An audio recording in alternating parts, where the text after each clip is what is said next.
Assalamualaikum warahmatullahi wabarakatuh. Selamat pagi Bapak. Selamat datang di sesi feedback dan konsultasi bakat asesmen talent mapping. Perkenalkan, nama saya Mufli Fotoniawan. Bapak bisa panggil saya Tony. Nah, sesuai dengan kesepakatan yang telah kita sepakati kemarin bahwa Bapak sudah mengerjakan asesmen talent mapping, sehingga saat ini kita akan membahas tentang hasil asesmen talent mapping yang sudah Bapak kerjakan. Nah, Bapak punya waktu berapa menit? Oke, 50 menit ya untuk sesi feedback ini. Baik, saya juga menginformasikan bahwa hasil asesmen talent mapping ini bersifat rahasia. Saya tidak bisa memberikan informasi apapun terkait hasil asesmen Bapak ini kepada orang lain tanpa seizin Bapak. Begitu ya, Pak. Nah, untuk mendukung kenyamanan Bapak, apakah Bapak ingin ke kamar kecil dulu atau Bapak ingin menyiapkan makanan kecil atau minuman? Silahkan. Baik, kalau gitu sudah cukup ya. Nah, saya ingin bertanya, sebenarnya Bapak tujuannya kemarin untuk mengikuti asesmen talent mapping itu apa, Pak? Baik, untuk karir ya. Nanti kita akan Bapak akan pengen memilih jalan karir ke depannya setelah 8 tahun ya, Pak, bekerja. Nah, pekerjaan sebelumnya apa, Pak? Atau pekerjaan saat ini gitu ya. Pekerjaan saat ini Bapak apa pekerjaan, Pak? Oke, kalau gitu. Nah, kita akan melihat kesesuaian antara pekerjaan yang saat ini Bapak lakukan dengan bakat-bakat atau potensi dan kekuatan Bapak melalui hasil dari asesmen talent mapping ini. Kemudian kita akan memprediksikan langkah-langkah ke depannya apa. Nah, gitu.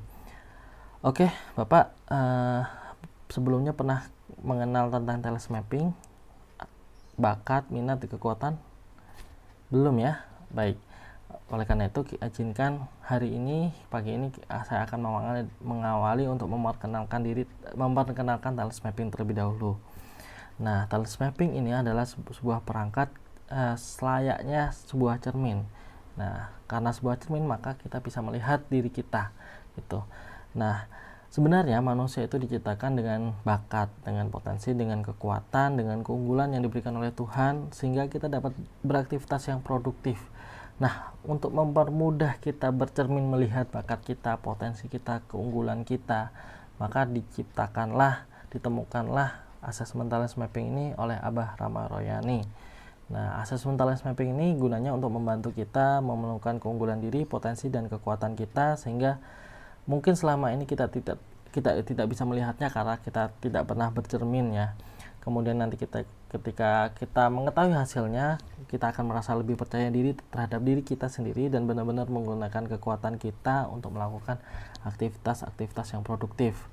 Nah, selain itu, asesmen talent mapping memiliki dua fungsi. Yang pertama, fungsi deskriptif untuk memberikan gambaran-gambaran deskripsi bakat-bakat dari diri kita sehingga kita dapat memberikan gambaran sebenarnya diri kita tuh siapa sebenarnya.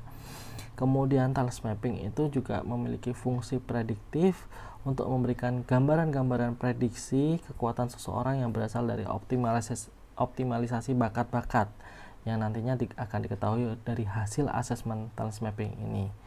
Nah, untuk bakat sendiri, bakat itu menurut Gallup Organization adalah pola pikir, perasaan, dan perilaku yang secara alamiah dan berulang-ulang serta dapat dimanfaatkan untuk produktivitas. Sedangkan minat bersumber dari pengenalan dengan lingkungannya atau hasil interaksi dan belajar dengan lingkungannya. Gitu. Adapun kekuatan dapat diartikan sebagai aktivitas produktif yang dilakukan dengan mudah, menyenangkan, kualitasnya tinggi dan bermanfaat. Semakin kita menekuni aktivitas ini dan semakin lama mengerjakan maka semakin unggul, semakin kuat, kualitasnya makin membaik gitu ya, sehingga kita menjadi pribadi-pribadi yang dapat diandalkan. Nah, kekuatan ini berasal dari potensi kekuatan ini berasal dari bakat-bakat kita. Talent mapping ini juga mempunyai goal setting. Nah, selain bertujuan untuk mencapai keinginan Bapak, talent mapping juga bisa berfungsi untuk yang pertama menghasilkan ide. Kemudian nanti yang kedua bisa menghasilkan langkah-langkah kedepannya bagaimana terkait karir ya yang Bapak sampaikan tadi. Kemudian bagaimana Bapak nanti mengambil keputusan terhadap karir Bapak. Kemudian misalkan ketika ada konflik maka talent mapping bisa menyelesaikan konflik. Berikut penjelasan saya, apakah ada yang mau ditanyakan? Baik, cukup jelas ya Pak. Baik, kalau cukup jelas, mari kita lanjutkan ke sesi feedback atau memberikan hasil asesmen Bapak.